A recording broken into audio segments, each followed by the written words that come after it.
Assalamualaikum warahmatullahi wabarakatuh. Perkenalkan, saya Fadila Ramidhani Putri Nasution, seorang dosen program studi Teknik Industri Fakultas Teknik Universitas Sumatera Utara. Pada kesempatan ini, saya akan menjelaskan mata kuliah yang saya ambil, yaitu perancangan organisasi. Video ini dibuat sebagai salah satu persyaratan sertifikasi dosen tahun 2026 sebagai pernyataan diri untuk Dharma Pengajaran. Mata kuliah perancangan organisasi merupakan mata kuliah wajib pada semester 4 berbobot 2 SKS pada program studi S1 Teknik Industri Fakultas Teknik Universitas Sumatera Utara. Bahasa pengantar pada mata kuliah ini adalah bahasa Indonesia. Mata kuliah ini bertujuan untuk mempelajari dampak individu, kelompok, dan struktur organisasi pada perilaku organisasi dan menerapkan pengetahuan tersebut dalam perancangan dan memperbaiki keefektifan suatu organisasi perusahaan. Materi yang akan dibahas pada mata kuliah ini ialah 1. Perilaku individu dan nilai-nilai dalam organisasi. 2. Perilaku individu dan kelompok dalam organisasi. 3. Keberagaman dalam organisasi. 4. Sikap, perilaku, dan kepuasan dalam bekerja. 5. Motivasi kerja. 6. Tim dalam organisasi. 7. Komunikasi dalam organisasi. 8. Pengambilan keputusan. 9. Kepemimpinan dan kekuasaan. 10. Kekuasaan dan politik dalam organisasi. 11. Struktur organisasi dan budaya organisasi. Capaian pembelajaran dibebankan pada mata kuliah ini ialah CPLC, yaitu kemampuan untuk merancang dan melaksanakan eksperimen dan simulasi di laboratorium dan atau lapangan untuk menyelesaikan permasalahan di industri, masyarakat, dan pemerintahan. Capaian pembelajaran mata kuliah yakni CPMK C1 memahami siklus manajemen dan perannya dalam pengoperasian sistem terintegrasi atau perusahaan. CPMK C2 memahami konsep dasar pengoperasian suatu perusahaan. Referensi yang digunakan ialah 1. Organizational Behavior oleh Robinson P.S. dan Timothy E. Judge. 2. Perilaku organisasi oleh Ahmad Subodo. 3. Budaya organisasi oleh Martik S. Abadia R. dan Baila. 4. Perilaku dan budaya organisasi oleh Maria dan kawan-kawan. 5. Manajemen organisasi oleh Agus MS. Sistem pembelajaran mata kuliah ini dilaksanakan secara sinkronus dan asinkronus. Secara asinkronus melalui website kelas.usu.usi.id. Secara sinkronus dilakukan luring di ruang kelas dan daring melalui Google Meeting yang diakses dari kelas USU. Pembelajaran perancangan organisasi dilaksanakan 16 minggu. Materi pertemuan pertama sampai sebelum UTS mengukur CPMK C1 dari UTS 100%. Dan dari materi setelah UTS sampai sebelum UAS mengukur CPMK C2 dari tugas kelompok, yang mana tugas kelompok ini menjadi pengganti pelaksanaan UAS dengan nilai 100. Berikut adalah cuplikan pembelajaran mata kuliah perancangan organisasi secara sinkronus tatap muka. Selamat menyaksikan.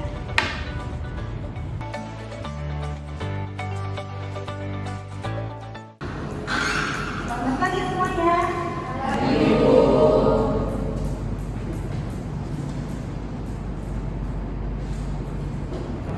Oke, Assalamualaikum warahmatullahi wabarakatuh. Oke, pada hari ini kita akan melanjutkan perkuliahan kita ya tentang topiknya perilaku individu dan nilai dalam organisasi. Kemampuan akhir tahapan pembelajaran untuk topik kita ini itu PMK 1, yang mana itu memahami siklus manajemen dan perannya dalam pengoperasian sistem terintegrasi atau perusahaan. Belajar kalian sebagai mahasiswa adalah memahami perilaku individu dan nilai-nilai dalam organisasi, kemudian kemampuan memahami perilaku individu dan nilai-nilai dalam organisasi. Pertama, kita akan bahas tentang perilaku individu. Oke, perilaku individu adalah dalam organisasi itu merujuk pada cara seorang itu bertindak, kemudian cara dia berpikir, merespon terhadap lingkungan kerja, yang mana perilaku ini dipengaruhi oleh berbagai faktor seperti kepribadian, nilai, sikap, dan pengalaman individu. Perilaku manusia sangat kompleks, jadi kita tidak bisa mengeneralisasikannya. Dan kemudian kemampuan individu bisa terbagi menjadi kemampuan individual, kognitif, yang melibatkan analisis logis, dan kemampuan fisik yang berkaitan dengan stamina. Berkaitan dengan stamina kita ini di lantai 3 ya kan? Tadi ada yang masuk ke ruangan ini. Kalau misalnya ada mungkin stamina-nya kalian lebih mudah daripada saya ya. Oke. Kemudian ada karakteristik individu ya, sama ciri-ciri demografisnya, umurnya, jenis kelamin, status dan masa kerja. Kemudian kemampuannya, di mana berkaitan dengan kapasitasnya untuk menyelesaikan suatu tugas. Kemudian ada persepsi, di mana proses penyederhanaan dan implementasi stimulus. Kemudian ada sikap, di mana evaluasi terhadap objek yang melibatkan komponen kognitif, afektif, dan perilaku. Serta yang terakhir ada kepribadian, di mana di dalam organisasi dinamis yang dipengaruhi oleh kebiasaan dan lingkungan. Artinya kalian udah pernah seumur hidup menjalankan organisasi, kan? SMA, mungkin OSIS, kemudian di kuliah, di kemudian kalau misalnya kalian perkuliahan, kalian jadi asisten lab, itu adalah organisasi. Kepribadian juga tidak sepenuhnya ditentukan oleh faktor lingkungan. Jadi ketika ada faktor lingkungan seperti kebudayaan, keluarga, dan juga pengalaman sosial itu bisa berperan penting dalam pembentukan dari kepribadian seseorang. Kemudian kita membahas tentang faktor-faktor mempengaruhi perilaku individu. Perkembangan individu bisa dipengaruhi oleh dua faktor. Pertama itu faktor internal, mana meliputi hereditas dan motivasi. Hereditas itu sifat bawaan kita, ya, yang mana dari orang tua yang mungkin sudah berubah. Nah, sedangkan motivasi adalah keinginan untuk bertindak demi memenuhi kebutuhan individu. Di mana ada teori motivasi jenis dari Frank Edward menekankan pentingnya adanya hubungan individu dengan pekerjaan dalam menentukan dari kesuksesan. Jadi walaupun mungkin orang tua kalian pemarah, nah kalian udah tahu itu mungkin sifat yang kayaknya kalian tidak mau hereditkan di dalam diri kalian. Mungkin kalian bisa cari solusinya bagaimana supaya kalian tidak terpancing untuk mudah marah. Dan ada faktor eksternal yang mana mencakup kondisi lingkungan seperti pendidikan, agama, budaya, dan sosial ekonomi yang juga berperan dalam perkembangan individu. Oke, pendidikan. Kalian sekolah lanjut dari SMA, kalian beruntung berkesempatan bisa melanjutkan S1, kan? Itu adalah salah satu sebagai faktor eksternal yang mana kalian proses kehidupannya lebih dari teman-teman atau rekan-rekan kalian yang mungkin hanya sampai SMA pendidikan.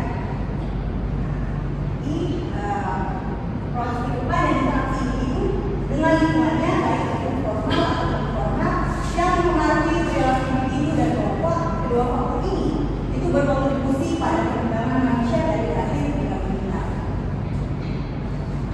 Contohnya yang berkaitan dengan kemampuan intelektual, karena kemampuan intelektual dibutuhkan untuk melakukan berbagai aktivitas mental, cara berpikir, penalaran, dan pemecahan masalah. Kebanyakan masyarakat cenderung menempatkan nilai tinggi pada kecerdasan. Kalau zaman saya dulu, ya mungkin masih belum belajar yang sarjana. Jadi ketika misalnya ada salah seorang di komunitas itu yang sarjana, nah dia lah yang kalau misalnya ada masalah di dalam suatu masyarakat, dia dikedepankan disuruh menyelesaikan masalah. Kalau sekarang kayaknya sudah banyak yang sarjana. Yang kemampuan fisik. Kemampuan fisik yang spesifik penting untuk keberhasilan melakukan pekerjaan yang kurang membutuhkan keterampilan yang lebih standar. Ada 9 kemampuan fisik dasar. Pertama ada kekuatan tubuh, keluasan, koordinasi tubuh, keseimbangan, dan stamina. Di fisik juga sangat mempengaruhi nanti kalian bekerja di dalam organisasi juga. Ya. Yang sesuai kemampuan dan pekerjaan. Fokus kita adalah menjelaskan dan bisa memberi definisi perilaku orang yang bekerja, yang mana kerjaan itu bisa menuntut hal yang berbeda pada individu dan bahwa individu berbeda dalam kemampuannya. Jadi ketika kalian memberikan pekerjaan, seharusnya itu linear dengan kemampuan kalian. Kalian sarjana teknik dari departemen teknik industri, nah, kalau misalnya di kantor di perusahaan quality, production, dan ilmiah, human capital juga linear. Misalnya kalian bukan di bidang yang berkaitan teknik, mungkin bisa, tapi kalian belajar lebih lagi. Ya, walaupun kita juga ada belajar tentang suatu teknik, anestesia ya kan. Kalau misalnya kalian ditempatkan di bidang itu, mungkin kalian bisa, kalian harus lebih belajar lagi karena nggak di situ fokus kita sebenarnya untuk sarjana teknik industri.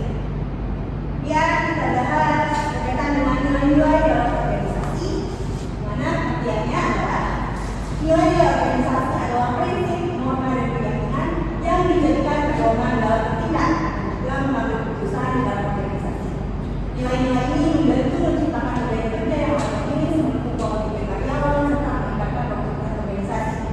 Kemudian menurut Bruno, nilai-nilai organisasi merupakan bagian dari budaya organisasi yang mengatur perilaku individu melalui interaksi sistem formal dan informal dalam perusahaan. Ya, setiap organisasi ada nilai visi dan misinya dan ada tujuannya. Selain mempengaruhi bagaimana organisasi bertumbuh, bekerja, yang nanti kalian harus bisa adaptasi. Nilai dan visi dari perusahaan yang kalian akan bergabung untuk bekerja. Kemudian ada pentingnya nilai organisasi. Ya. Ada beberapa hal penting tentang organisasi adalah pertama membentuk identitas organisasi. Mana nilai organisasi itu adalah ciri khas yang membedakan satu organisasi dengan yang lainnya. Kalau kalian lihat visi misi teknik industri di USU, mungkin kalau kita bandingkan di UI atau UGM, ITB, nah itu berbeda. Apa mereka fokusnya? Ya, dia meningkatkan kinerja karyawan, yang mana nilai-nilai yang diterapkan dengan baik dapat meningkatkan loyalitas dan juga produktivitas pada karyawan.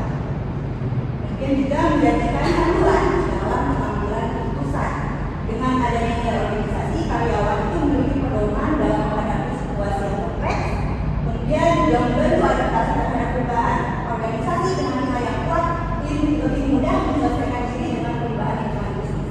Jadi kalau misalnya kalian mengambil pekerjaan nanti, setelah kalian SD, kalian juga bisa melihat sejarah dari perusahaan yang kalian akan bergabung.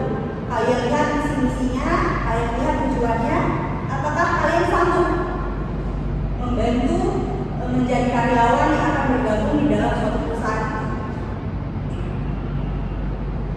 Kemudian nilai dalam organisasi ada integritas, ya, yang mana dilihat dari kejujuran dan etika kerja, yang mana kita menjalankan tugas dengan jujur, transparan, dan juga bertanggung jawab.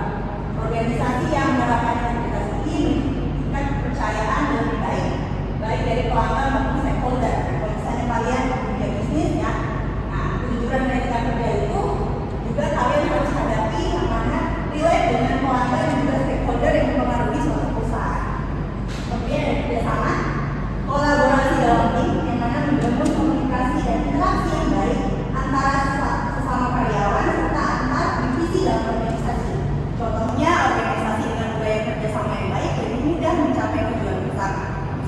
Nah, kalau kalian individualistis ketika kuliah, jangan dilanjutkan lagi nanti ketika kerja.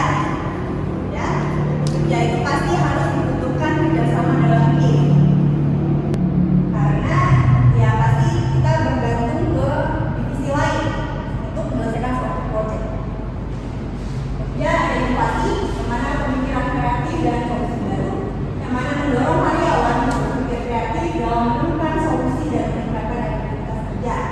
Contohnya, perusahaan teknologi seperti Google itu menerapkan budaya inovasi sehingga bisa terus berkembang dalam persaingan global. Kemudian ada pemula yang mengejar hasil terbaik, yang mana mendorong karyawan untuk selalu berusaha memberikan yang terbaik dalam pekerjaan mereka. Contohnya perusahaan yang sadar dengan tinggi seperti Toyota itu terkenal dengan kualitas produknya yang konsisten. Rata-rata kayaknya kalau misalnya mau beli mobil, lebih bagus beli Toyota, ya kan? Spare partnya lebih gampang ditemukan, bagaimana servisnya juga lebih bisa diakses. Itu salah satu yang mempengaruhi. Kemudian komitmen terhadap pelanggan, di mana fokus pada kepuasan pelanggan, yang mana juga organisasi merupakan perusahaan, di mana organisasi harus memastikan bahwa produk dan layanan yang diberikan sesuai dengan harapan pelanggan. Contohnya di sini Amazon, di mana menempatkan kepuasan pelanggan sebagai prioritas utama dengan kebijakan pengendalian barang yang mudah dan layanan standar yang responsi. Ini Amazon yang bisa membalikan barang ke konsumen ketika barang itu kurang cocok, dan mereka itu lebih responsif. Itulah yang menjadi keunggulan dari Amazon. Dia ada hubungan perilaku individu dan nilai organisasi. Pertama, nilai organisasi itu memberikan standar perilaku yang diharapkan dari karyawan. Kemudian budaya organisasi yang kuat dapat meningkatkan loyalitas, dedikasi, dan produktivitas karyawan. Kemudian ketika nilai organisasi tertanam dalam setiap individu,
tidak menyenangkan pelanggan dan tidak memahami tren pasar, yang mana itu merupakan nilai yang penting dalam organisasi. Jadi jika perusahaan hanya berfokus pada teknologi internal tanpa diperhatikannya kebutuhan pengguna, maka pelanggan akan mengalih ke produk yang lain. Oke, jadi kesimpulan dari materi kita hari ini adalah nilai-nilai organisasi adalah prinsip yang membentuk perilaku individu dan budaya kerja. Kemudian nilai yang diterapkan dengan baik dapat meningkatkan motivasi, produktivitas, dan loyalitas karyawan.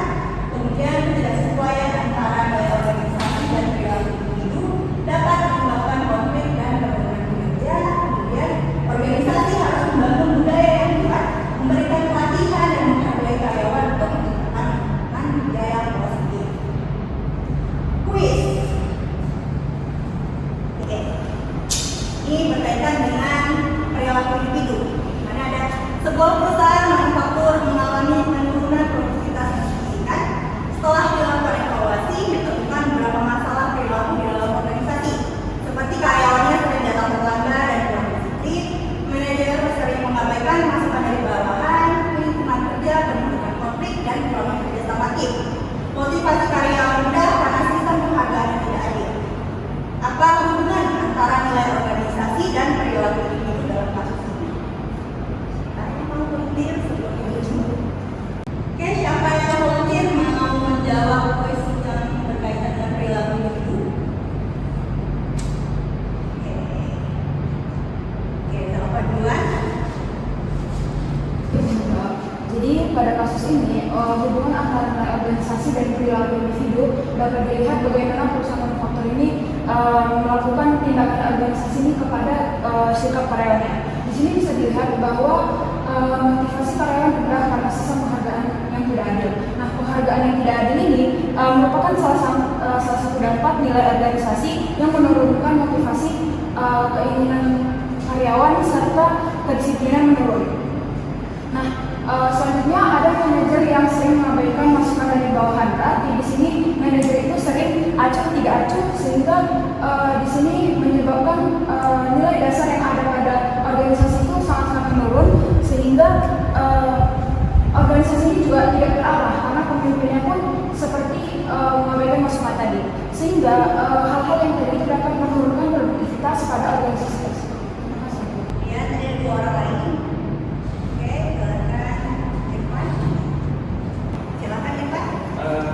Baik Bu, di sini saya izin menjawab terkait kuis mengenai perilaku individu ini, di mana bisa dilihat memang terjadi penurunan produktivitas, di mana sebenarnya jika dikaitkan dengan nilai organisasi dengan perilaku karyawan yang ditunjukkan ini terjadi ketidakselarasan.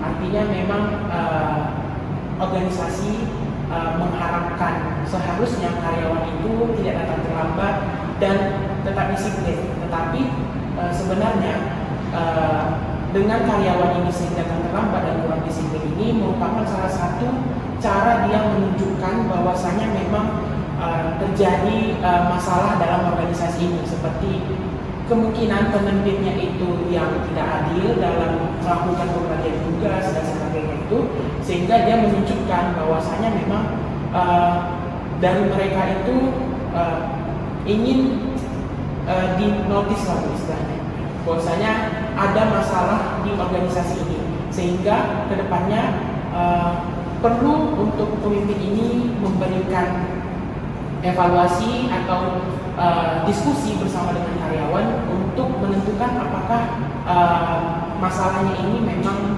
perlu diselesaikan sehingga mereka ini bisa berkurang ketidakdisiplinannya mungkin, sehingga artinya dia dinotis lah istilahnya.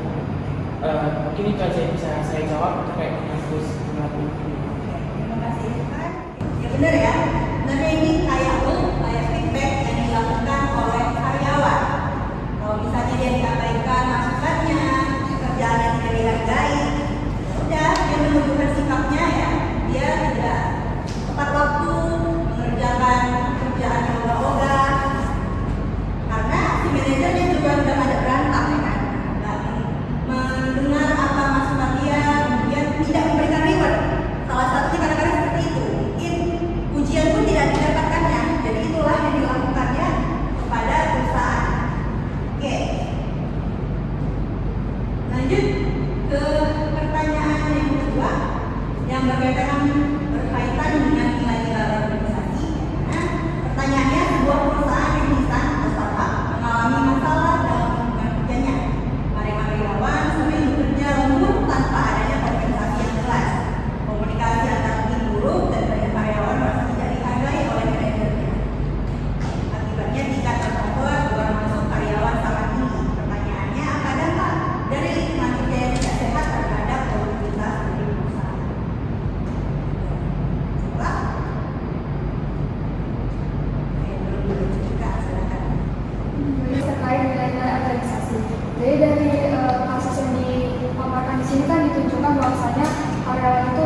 kerja lembur tapi kompensasinya nggak jelas, komunikasi antar timnya buruk, sama banyak karyawan itu merasa nggak dihargai oleh manajemen. Jadi di sini mengakibatkan tingginya tingkat turnover atau termasuknya karyawan. Jadi untuk dampaknya sendiri di sini menunjukkan bisa berpotensi kepada startup itu sendiri untuk kehilangan inovasi dan menghambat keberlanjutan pertumbuhan.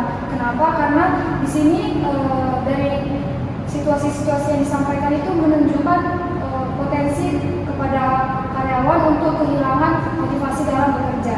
Jadi ketika karyawan itu merasa nggak dihargai, merasa dibebani lembur tapi kompensasinya nggak jelas, jadi motivasi internal dan loyalitas karyawan itu berpotensi pudar bahkan hilang. Nah, jadi karena potensi komitmen yang pudar itu tadi makanya mengakibatkan tingkat turnover yang tinggi. Jadi tingkat turnover yang tinggi tadi buat keluar masuknya karyawan itu bisa menghilangkan pengetahuan-pengetahuan yang penting dari startup itu sendiri, atau bisa kita bilang sebagai key knowledge-nya dari startup itu sendiri. Jadi dari buruknya komunikasi juga bisa mengakibatkan ekosistem kerja yang buruk. Jadi pada dasarnya kondisi ini bisa mempengaruhi penurunan produktivitas perusahaan. Ini udah pertanda sebenarnya. Perusahaan ini kalau udah turnovernya banyak dan karyawannya langsung manajer efektif. Apa yang membuat karyawan itu memilih untuk meninggalkan perusahaannya? Kan? Kalau mereka mereka melihat dalam kurun waktu berapa tahun hanya karyawan yang betah di perusahaan itu. Oke, untuk hari ini saja yang bisa kita sampaikan. Terima kasih atas kehadirannya. Saya itu Yolanda Taufik Hidayah. Wassalamualaikum warahmatullahi wabarakatuh. Waalaikumsalam warahmatullahi wabarakatuh.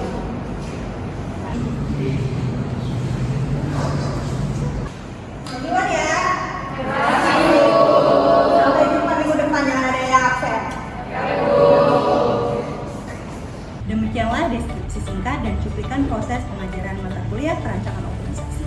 Saya mengucapkan terima kasih kepada seluruh tim penilai dan panitia sertifikasi dosen tahun 2026, Direktorat Sumber Daya Kementerian Pendidikan Tinggi, Sains dan Teknologi, dan Universitas Sumatera Utara, atasan dosen, rekan sejawat, dan para mahasiswa-mahasiswi. Demikianlah yang dapat saya sampaikan. Mohon maaf atas kekurangan, kesalahan, kata-kata, atau perbuatan. Wassalamualaikum warahmatullahi wabarakatuh.